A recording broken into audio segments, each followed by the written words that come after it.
नमस्कार, आप देख रहे हैं डीडी न्यूज। मैं हूं आपके साथ भावना नैयर। देश और दुनिया की बड़ी और अहम खबरों को लेकर हम हाजिर हैं। शुरुआत करते बुलेटिन की अहम सुर्खियों के साथ।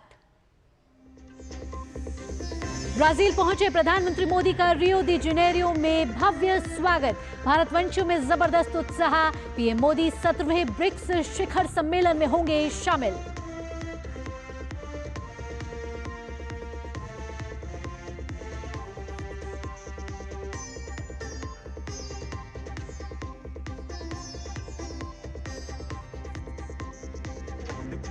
डॉक्टर श्यामा प्रसाद मुखर्जी की आज 124वीं जयंती। प्रधानमंत्री मोदी ने किया नमन।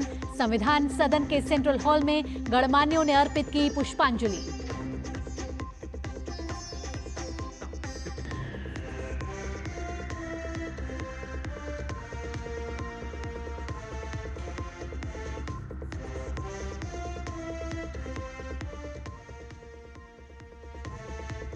तिब्बती धर्मगुरु दलाई लामा का आज 90वां जन्मदिन। प्रधानमंत्री नरेंद्र मोदी ने दी बधाई। प्रेम, करुणा, धैर्य और नैतिक अनुशासन का बताया प्रतीक।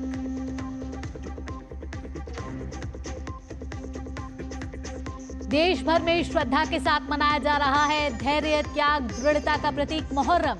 प्रधानमंत्री नरेंद्र मोदी ने इमाम हुसैन की कुर्बानियों को किया याद। और अंतर्राष्ट्रीय खबरों में अमेरिका के टेक्सास में बाढ़ के कारण 50 लोगों की मौत। मृतकों में 15 बच्चे शामिल। अब भी कई लोग लापता। प्रधानमंत्री मोदी ने जान माल की हानि पर जताया शोक।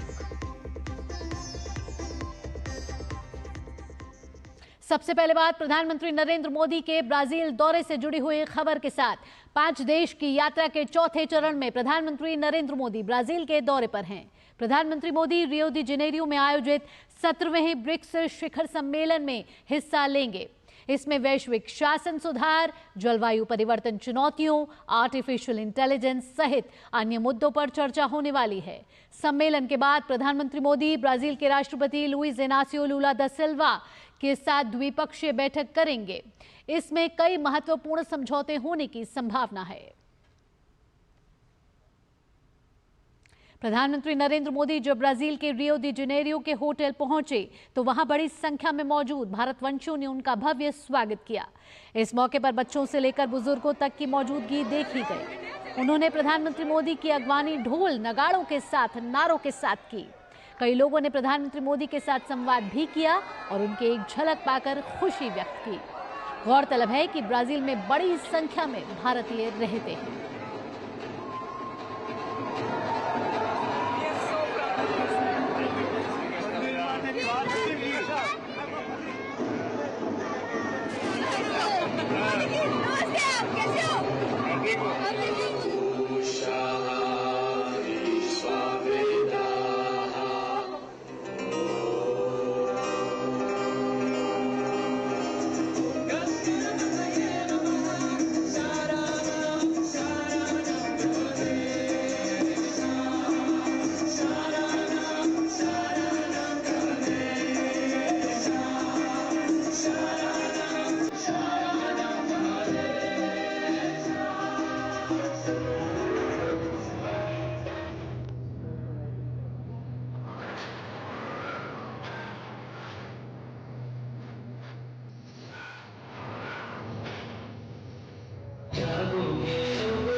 ऑपरेशन सिंदूर पर कलाकारों ने एक मनमोहक प्रस्तुति पेश की, जिसकी प्रधानमंत्री मोदी ने सराहना की।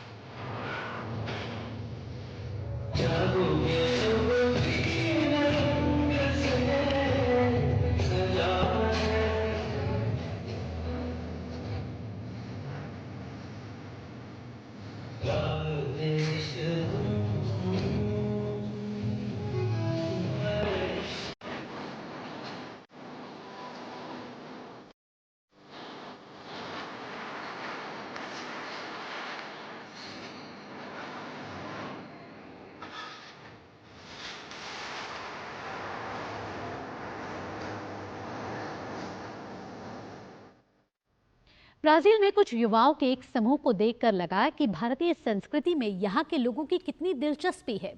ये समूह भारत के पौराणिक मंत्रों में गहरी रुचि रखता है। संस्कृत और हिंदी ना जानते हुए भी ये युवा अपने ही तरीके से इस पौराणिक मंत्रों का उच्चारण करते हैं। आप भी देखिए ये युवा पूरी श्रद्धा भाव से किस तरह गायत्री मंत्र का उच्चारण कर रहे हैं। ब्राज़ील में भारत कैसा है और किस तरह से ब्राज़ील के लोग भारत की परंपराओं को, भारत की संस्कृति को और यहाँ तक कि भारत के जो पौराणिक मंत्र हैं उसको अपना रहे हैं अपनी शांति के लिए, एक नए तरीके के जीवन को समझने के लिए और सीखने के लिए। इसलिए बोलते हैं कि ब्राज़ील और भारत में बहुत सारी ऐसी चीज़ें हैं जो एक दूसरे से सीख रहे हैं और यहाँ वे गाने जा रहे हैं गायत्री मंत्र हमारे सामने।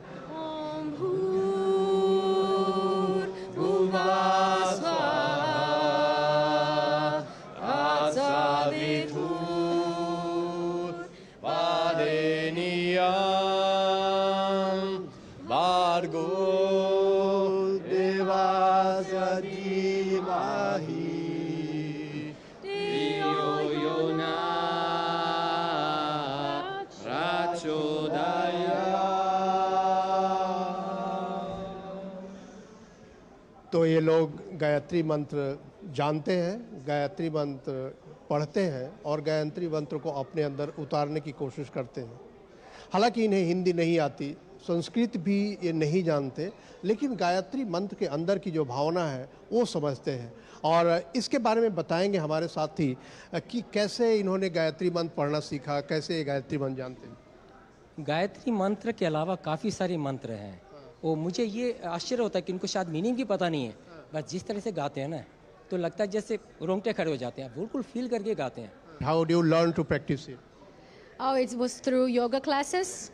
And the first time that I already chanted at home, but the first time that I chanted in front of other people was in a kirtan. So I had this practice for many years, joining kirtan movements in my cities, and also my daily practice, which is singing mantras every day. How did you come in contact with kirtan group? Brazilian people that went to India received the teachings and brought it for us. That was my first contact, and I'm very happy for it because it was how the culture came to me, and I was touched by it. Brazil के कुछ लोग भारत में गए थे और जब वे भारत से लौटकर ब्राज़ील आए तो भारत की संस्कृति को भी लेकर यहाँ आए और उन्हीं के माध्यम से उन्होंने कीर्तन ग्रुप बनाया। और जब प्रधानमंत्री नरेंद्र मोदी यहाँ आ रहे हैं ब्रिक्स शिखर सम्मेलन के लिए और ब्राज़ील के राष्ट्रपति लुला डी सिल्वा के साथ बायलैटरल मीटिंग के लिए, उस समय ये लोग यहाँ मौजूद रहेंगे और अपनी संस्कृति से प्रधानमंत्री को अवगत कराएंगे। कैमरामैन पीयूष वर्मा के साथ रियो द जेनेरियो से मैं अखिलेश सुमन। बुलेटिन में आगे बढ़ते हैं। प्रधानमंत्री नरेंद्र मोदी ने डॉक्टर श्यामा प्रसाद मुखर्जी की 124वीं जयंती के अवसर पर उन्हें श्रद्धांजलि दी है। सोशल मीडिया प्लेटफॉर्म एक्स पर प्रधानमंत्री ने लिखा कि राष्ट्र के अमर सपूत डॉक्टर श्यामा प्रसाद मुखर्जी को उनकी जन्म जयंती पर भावभीनी श्रद्धांजलि। देश की आन बान और शान की रक्षा के लिए उन्होंने अपने प्राण न्यौछावर कर दिए। उनके आदर्श और सिद्धांत विकसित और आत्मनिर्भर भारत के निर्माण में बहुमूल्य हैं। डॉक्टर श्यामा प्रसाद मुखर्जी की जयंती पर संविधान सदन के सेंट्रल हॉल में उन्हें पुष्पांजलि अर्पित की गई। लोकसभा अध्यक्ष ओम बिरला, केंद्रीय स्वास्थ्य एवं परिवार कल्याण मंत्री जेपी नड्डा, रेल मंत्री अश्विनी वैष्णव, राज्यसभा के उपसभापति हरिवंश समेत तमाम संसद सदस्यों ने मां भारती के महान सपूत को श्रद्धांजलि दी।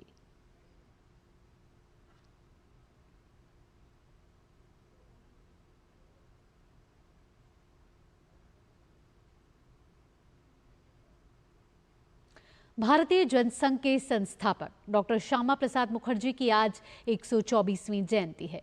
इस अवसर पर केंद्रीय मंत्री अश्विनी वैष्णव, दिल्ली के मुख्यमंत्री रेखा गुप्ता, दिल्ली विधानसभा अध्यक्ष विजेंद्र गुप्ता, भाजपा प्रदेश अध्यक्ष वीरेंद्र सचदेवा समेत अन्य भाजपा नेताओं ने उन्हें पुष्पांजलि अर्पित की। आज तिब्बती धर्मगुरु दलाई लामा का 90वां जन्मदिन है। दलाई लामा के जन्मदिन के अवसर पर प्रधानमंत्री नरेंद्र मोदी ने एक्स पर उन्हें शुभकामनाएं दी हैं। उन्होंने लिखा, वे प्रेम, करुणा, धैर्य और नैतिक अनुशासन के प्रतीक रहे हैं।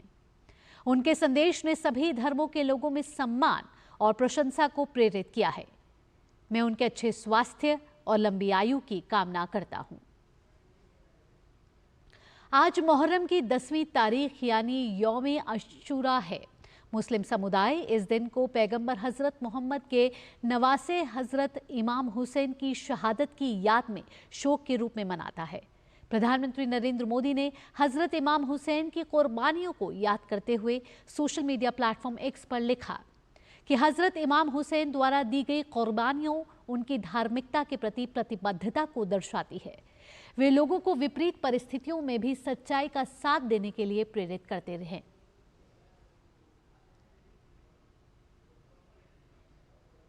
और यहां वक्त हो चला एक छोटे से ब्रेक का। जल्द हाजिर होते, आप देखते रहिए डीडी न्यूज़।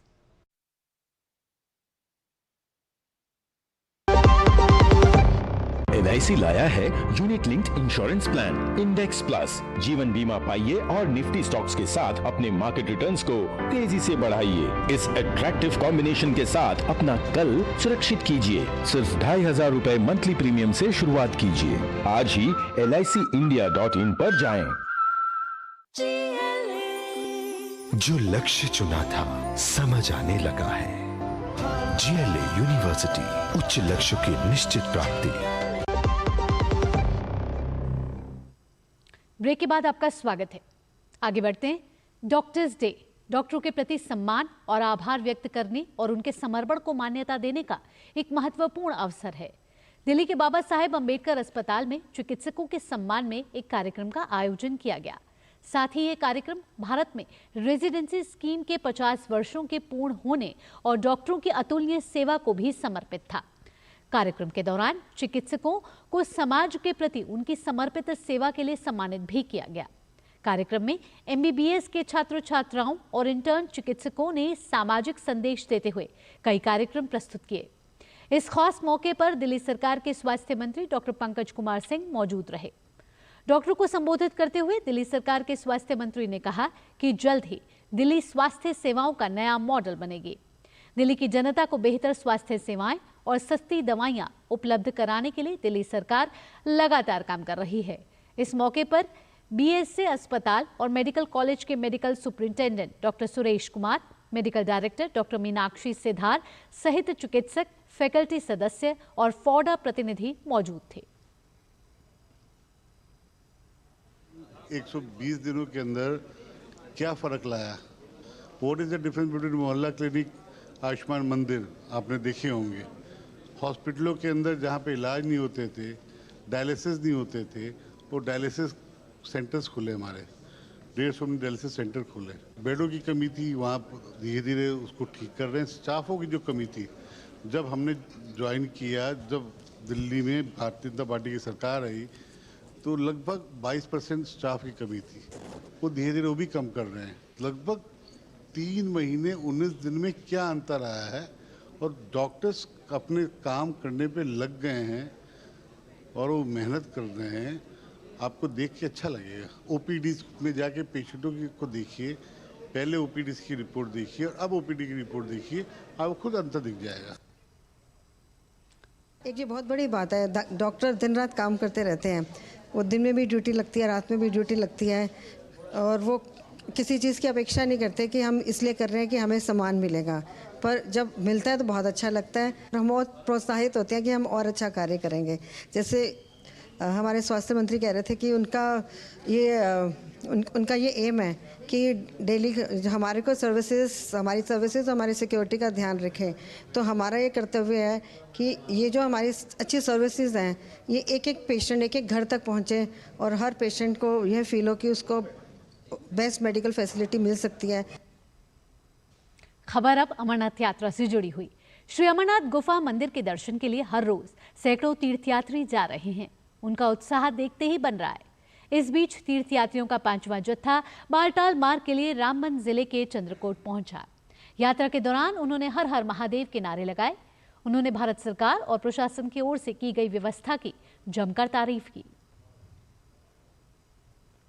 इस बार यात्रा बहुत ही अच्छी सुविधाओं के साथ चल बदस्तूर जारी है। ये मेरी तीसरी यात्रा है और हर साल मैंने देखा है कि यात्रा में सुधार, जिस तरीके की फैसिलिटी एडमिनिस्ट्रेशन दे रहा है वो दिन ब दिन सुधार होते जा रहा है और जम्मू कश्मीर की पब्लिक का यहाँ के आवाम का मैं बहुत शुक्रिया अदा करना चाहता हूँ। मैं सभी को ये बताना चाहता हूँ कि हर 100 मीटर पे CRPF और एडमिनिस्ट्रेशन के लोग मौजूद हैं। डरने की कोई आवश्यकता नहीं है, हमारी सरकार हमारे साथ है। और जो लोग इस वजह से यात्रा नहीं कर रहे हैं कि सिर्फ किसी डर के कारण, तो मैं उनसे यही कहना चाहूँगा कि आप आइए, यहाँ सब लोग आपका खुले दिल से इंतजार कर रहे हैं। पापा बैठे हैं सबकी रक्षा के लिए, और आप बिल्कुल आइए, बिल्कुल मत डरिए। लोगों में उत्साह और ज़्यादा बढ़ता जा रहा है और वो अच्छे से कर रहे हैं, और सारी व्यवस्था एडमिनिस्ट्रेटिव की अच्छी व्यवस्था है, और CRPF की चप्पे चप्पे में CRPF वगैरह भी लगा हुआ है। उससे हम लोगों को थोड़ा सा अच्छा प्रोटेक्शन मिल रहा है। हम लोग को पहली बार दर्शन करने आए हैं और वाकई में मतलब देखने दिखाने लायक जगह है, और सभी लोगों में कूट के श्रद्धा बनी हुई है भगवान के नाम से। पहले लग रहा था कि जैसा कहते हैं जो ऐसा एक इंसिडेंट हुआ है पहले, उसकी वजह से शायद इस बार कहते लोग कम आएंगे, लेकिन मुझे नहीं लग रहा, उल्टा शायद ऐसा लगा बढ़े हैं। और खुशहाली, सुख शांति और समृद्धि बनी रहे, यही मांगने जा रहे हैं। बहुत खुश हैं हम और बहुत आनंद से हैं। हमसे 7वीं यात्रा है, 6 बार मैंने बालटाल से यात्रा की, टोटल मिला के 13 यात्रा हो जाएगी मेरी। भगवान से प्रार्थना करेंगे कि सर्वे भवन्तु सुखिन सर्वे सन्तु निरामया सर्वे भद्राणि पश्यन्तु मां कश्चित् दुःख भाग् भवेत्। सभी के दुख को काटे, सभी को सुखी रखे और अंत में मेरा दुख काटे। बहुत अच्छी व्यवस्था है, पिछले बार से अपेक्षा इस बार बहुत अच्छी व्यवस्था है। ज्यादा उत्साह है, हम लोग चाह रहे हैं कि 2 दिन के अंदर बाबा का दर्शन कर लें। यही है, बाबा का दर्शन करके मैं आता हूँ तो मेरी पूरी साल अच्छे से कटती है। उमंग के साथ हम लोग जा रहे हैं। उमंग के साथ जी, हम लोग 3 बजे उठे, नहा धो के तैयार रेडी होके बाहर निकल रहे हैं। खबरें अब खेल जगत से। बर्मिंघम टेस्ट के 5वें और अंतिम दिन आज भारतीय टीम जीत के इरादे से उतरेगी। भारत जीत से 7 विकेट दूर है। कल चौथे दिन भारत ने इंग्लैंड को जीत के लिए 608 रन का लक्ष्य दिया है।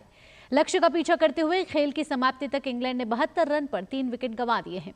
मैच जीतने के लिए 608 रन के लक्ष्य का पीछा करने उतरी इंग्लैंड की शुरुआत बेहद खराब रही। इससे पहले भारतीय टीम ने अपनी दूसरी पारी 6 विकेट पर 427 रन बनाकर घोषित की। कप्तान शुभमन गिल ने दूसरी पारी में भी शानदार 161 रन की पारी खेली। 162 गेंद पर खेली गई इस पारी में गिल ने 8 छक्के और 13 चौके लगाए। इंग्लैंड को 5वें दिन जीत के लिए 536 रन की जरूरत है।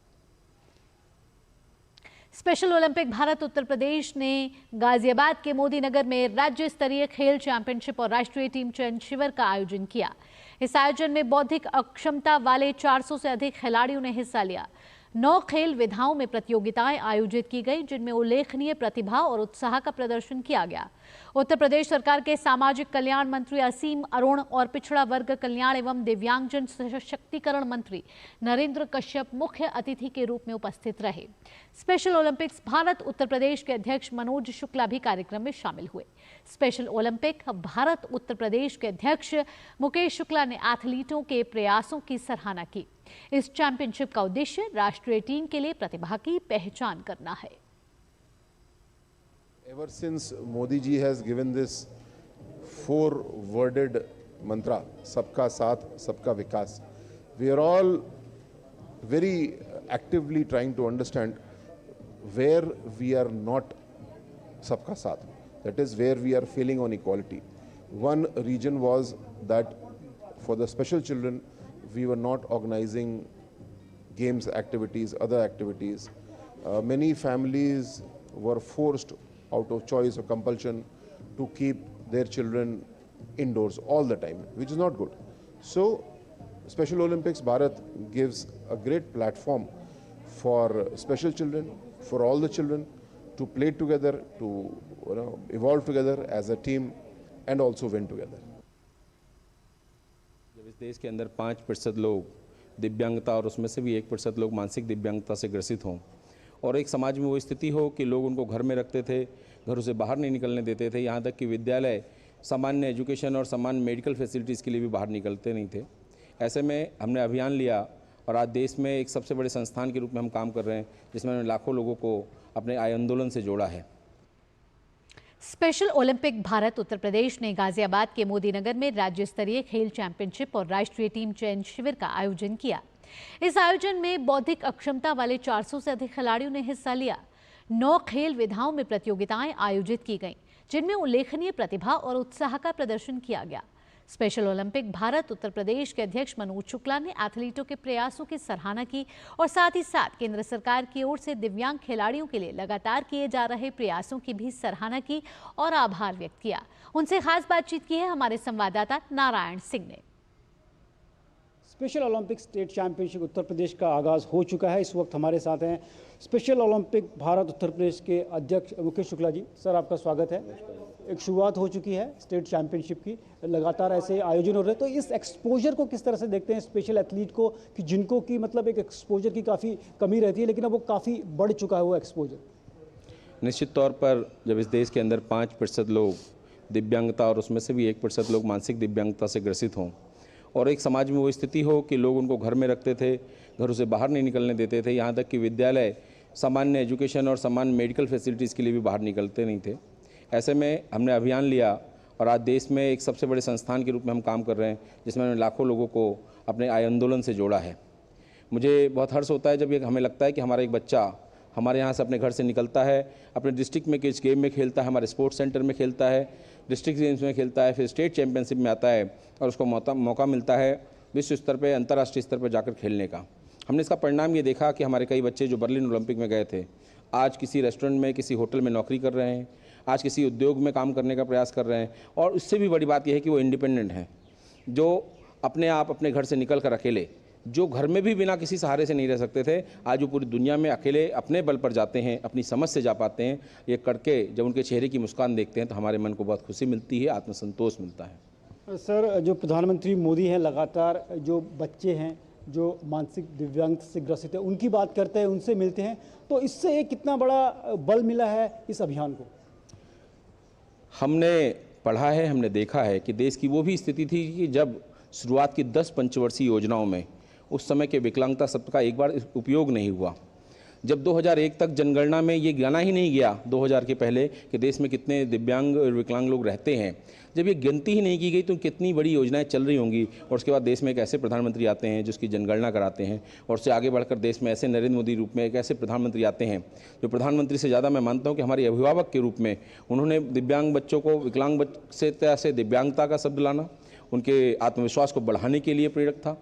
हमारे बच्चे जब खेलने जाते हैं तो उनकी व्यक्तिगत चिंता करना और जब हम मेडल जीत कर आते हैं तो पास में बुलाकर उनका हमारे बच्चों के कंधे पर रखा हाथ हमें लगता है कि हमको सदा सर्वदा ये साहस देता है कि हम जो चाहें वो कर सकते हैं और देश पूरा हमारे साथ खड़ा है। इस बात का जो जुनून, इस बात का जो विश्वास हमको दिलाते हैं और हमारे बच्चों का हौसला बढ़ता है, उसके लिए मैं हृदय से उनका धन्यवाद करता हूं, उनका आभार करता हूं। उन्हीं के कारण ये 7 दिव्यांगताएं 21 दिव्यांगताओं में भी परिवर्तित हो पाई, इन सबको भी शामिल कर पाए, सबको मौका मिल पाया। ऐसा एक महत्वपूर्ण काम करने का माननीय प्रधानमंत्री जी काम कर रहे हैं। मैं हृदय से उनका आभारी हूँ, हृदय से धन्यवाद हूँ। और हम सब दिव्यांग संस्थाओं में और दिव्यांगता के साथ काम करने वाले लोग, हम ये मानते हैं कि निश्चित तौर पर भारत के यशस्वी प्रधानमंत्री हैं, लेकिन वो व्यक्तिगत रूप से हम सबके अभिभावक हैं। उनका मार्गदर्शन, उनका सानिध्य हमको हमेशा प्रेरणा देता है। जी बिल्कुल, जिस तरह से देश में एक क्रांति आ रही है, जिस तरह से जो स्पेशल बच्चे होते हैं उनको ज़्यादा मौके मिल रहे हैं खेलने के, एक्सपोजर मिल रहा है, चाहे वो नेशनल कंपटीशन हो, चाहे वो स्टेट कंपटीशन हो, चाहे वो इंटरनेशनल कंपटीशन हो, तो कहीं ना कहीं अब ये बच्चे भी पीछे नहीं हैं और विश्व स्तर पर मेडल जीत के ये बच्चे देश का नाम रोशन कर रहे हैं। कैमरा पर्सन मॉन्टी के साथ नारायण सिंह, डीडी न्यूज़, गाजियाबाद। इसी के साथ इस बुलेटिन में इतना ही। देश और दुनिया की बाकी खबरों के लिए आप जुड़े रहिए डीडी न्यूज़ के साथ। फिलहाल के लिए मुझे दीजिए अनुमति। नमस्कार।